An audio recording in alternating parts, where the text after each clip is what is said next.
Le Zohar ce matin, Parashat Metzora, dit le Zohar, Patach ve'amar, Rabbi Yitzchak, il dit, Echa aita lezona kirya neemana. Comment est tournée une femme fidèle à une femme infidèle? De qui il parle? De Jérusalem. Qui dit ce verset? Le prophète Yeshaya. Le prophète Yeshaya, il a prophétisé un peu avant la destruction et après la destruction. Et le prophète Yeshaya dit, comment est-ce possible que cette femme fidèle, ça veut dire Jérusalem, les Juifs qui étaient fidèles à Hachem, comment ils ont tourné non fidèles? Il ne comprend pas le prophète Yeshaya. Okay? Il dit, Mandavat memna le baala, celle qui était fidèle à son mari, à Adrat lezona, elle est tournée non fidèle. Meleti mishpat, mishpat vadai, da kocha mechut tzedek. Il dit, la ville qui était pleine de tzedek, de jugement, d'acquitté. Une ville qu'il y avait toujours. Où se trouve le plus grand juge dans le monde? À Jérusalem. D'ailleurs, la paracha nous dit, une des parachutes nous dit, quand vous allez avoir parmi le dayanim, ben din le din, ben dam le dam, ben nega la naga, si le dayanim ne sont pas d'accord dans les villes, par exemple, le dayanim de Tel Aviv ne sont pas d'accord avec le dayanim de Haïfa ou de Natania, il y a une dispute, lui il dit kasher, l'autre il dit non kasher, lui il dit c'est tahor, l'autre il dit c'est tamé, lui il dit comme ça, l'autre il dit comme ça, il y a une dispute entre le beddin, vekamta ve'alita. Et ils devraient tous les deux beddin monter à Jérusalem. Et à Jérusalem, il y a le Lishkat HaGazit. Dans le Bet HaMikdash, dès que tu rentrais dans la Hazara des femmes, il y avait là-bas une chambre à droite qu'on appelait Lishkat HaGazit. Lishkat HaGazit, là-bas était le Sanhedrin. Là-bas était l'Anshek Knesset Gedola, ils étaient assis. Et quand tu as un conflit dans la halakha, celui dit comme ça, l'autre il dit comme ça, vekamta ve'alita, tu monteras à Jérusalem, parce que Jérusalem est sur la montagne, tu monteras là-bas, et là-bas tu arrangeras n'importe quel conflit. Alors ça veut dire que toute l'équité, tout le tzedek est sorti de Jérusalem. Et là, le prophète Ishaïa dit, je ne comprends pas, qu'est-ce qui est arrivé que tout est tourné? Il n'y avait plus d'équité, il n'y avait plus de jugement, il n'y a rien du tout. Tout le monde, c'est la corruption totale.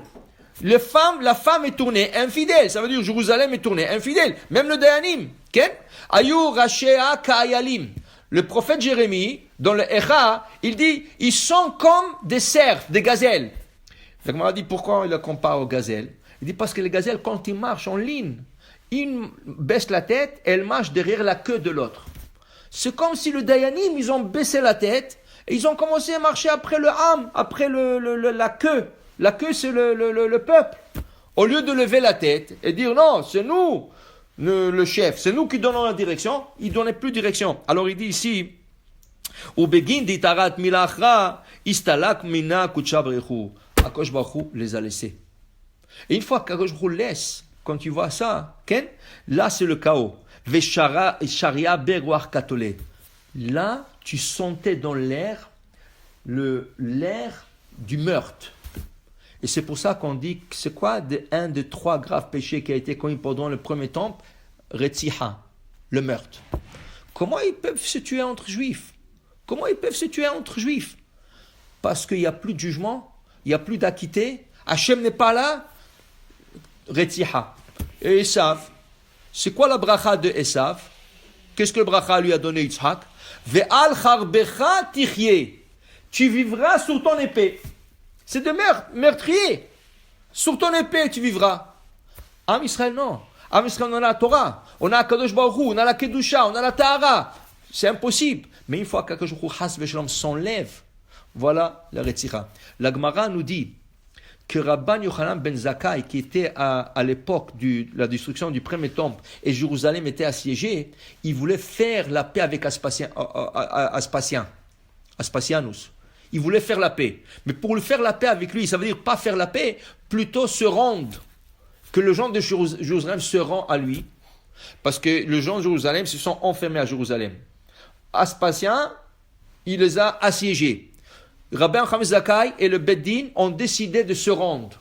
Pourquoi? C'est mieux de se rendre et être leur esclave qu'ils vont tuer tout le monde. Et à la fin, c'est ça qu'ils ont fait, ils ont tué tout le monde. Alors, Rabbi Yochanan ben Zakkai, pour négocier avec Aspasien, il fallait qu'il sorte de la ville. Mais la Gemara dit le birionim, les voyous et tous ceux qui étaient contre ça, ne voulaient pas le laisser sortir. Qu'est-ce qu'il a fait Rabbi Yochanan ben Zakkai? Un des groupes de voyous, dans le groupe de voyous, c'était son neveu. Un dans ce groupe était son neveu. Il a appelé le soir. Il dit, viens ici. Je dois sortir. Je dois parler à Aspasien.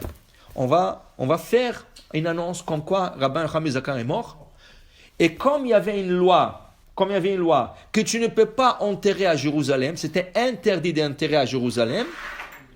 Alors dans ce cas, ils seront obligés de me sortir. Et quand je sortirai, j'irai voir Aspasien.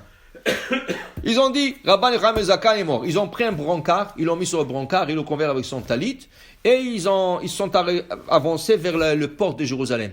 Quand ils voulaient sortir, le Biryonim me dit, c'est quoi ça? Il dit, ça c'est Rabban Yochanan ben Zakkai, on va l'enterrer, on ne peut pas le laisser ici dans la ville, on doit l'enterrer en dehors de la ville. Alors ils ont dit, mais qui c'est qui nous dit qu'il est mort? Alors il y avait un de Biryonim, il a sorti un couteau. Il dit, je vais le poignarder et je vais voir s'il est mort. S'il est mort, il est déjà mort. S'il n'est pas mort, il va mourir. Alors l'autre, il lui dit, le neveu qui était là-bas, il dit, mais tu es normal? Tu sais qu'est-ce qu'ils vont dire les Romains?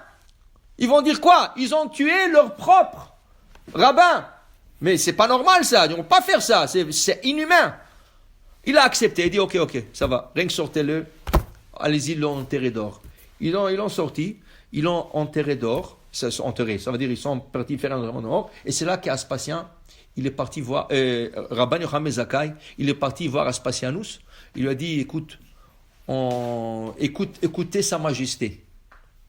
À l'époque, Aspasien était rien qu'un général d'armée. Il lui a dit, écoutez-moi Sa Majesté. Il lui a dit, pourquoi tu m'as appelé Sa Majesté? Je ne suis pas le roi de Rome, ni empereur, je suis rien qu'un général d'armée. Alors tu es Chayav Mita. Il dit, je dois te tuer parce que tu as trahi l'empereur. Il dit, non. Bientôt, vous allez avoir une nouvelle que vous devenez l'empereur. Ça n'a pas pris longtemps dans la conversation. Un chaliach est venu de Rome. Il est venu, il a annoncé à Aspasien comme quoi l'empereur est mort et lui c'est le prochain. Il était bouche bée. Après il lui a dit, ok, écoute, j'ai pas le temps de discuter avec toi. Qu'est-ce que tu veux? Je dis, écoutez, je crois qu'on doit s'arranger à l'amical et qu'il n'y aura pas trop de morts. Alors il dit, écoute, moi je dois maintenant courir à Rome. Parce qu'ils vont me nommer maintenant.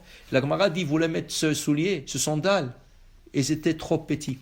Mais il dit, c'est pas possible. Il dit, vous êtes sûr qu'ils vont vous amener mes sandales? Il dit, oui, c'est vos sandales. Il dit, mais pourquoi ils ne me font pas? Ils sont trop petits. Rabban Yochanan ben Zakkai dit, Shemoa tova tedachen etzem. Tu sais, quand quelqu'un il a une bonne nouvelle, tous les os du corps gonflent. Atzamot, les ossements, ils gonflent. Alors il dit, mais comment je vais aller maintenant à Rome? Je n'ai pas de souliers. Comment je vais aller à Rome? Il lui dit, écoute, tu veux dégonfler les os? Emmène une personne que tu n'aimes pas. Rien qui passe devant toi. Quelqu'un qui t'énerve, quelqu'un que tu ne veux pas supporter. Rien qui passe devant toi. Ils ont emmené Wahad, un des serviteurs qu'il ne pouvait pas supporter. Il est passé devant lui. Il a essayé le soulier, ça allait. Pourquoi? Il dit, quand tu vois quelque chose de mauvais, tes os, ils se rétrécissent. Il a mis ce sandal. Et après, il y avait... Alors à la fin, il a obtenu Yavne vechachamea. Il a obtenu de lui comment il ne va pas tuer Yavne chachamea. Il a tué tout le monde. Mais Yavne, c'était la grande yeshiva à l'époque. Et le chachamim, et Tzadok à Cohen, qui priait 40 ans pour Jérusalem. Lui, il dit, tu lui donnes un docteur, tu le guéris. Pendant 40 ans, Tzadok à Cohen n'a pas mangé. Il mangeait, il suçait des figues. On disait que son corps était déjà transparent. Il était maigre, il ne pouvait même pas manger. Il lui a dit, tu vas me guérir. Et il a guéri avec des docteurs et tout ça, jusqu'à qu'ils ont arrivé à le remettre bien comme il faut.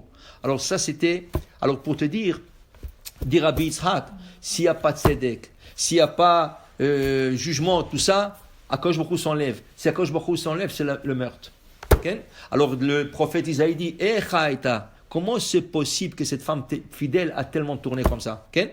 Et une fois qu'on a le tzedek, vekarulach, dans le 7 Haftarot, dans les 7 semaines qui suivent Tisha B'Av, un de versets, vekarulach ira tzedek kirya ne'emana.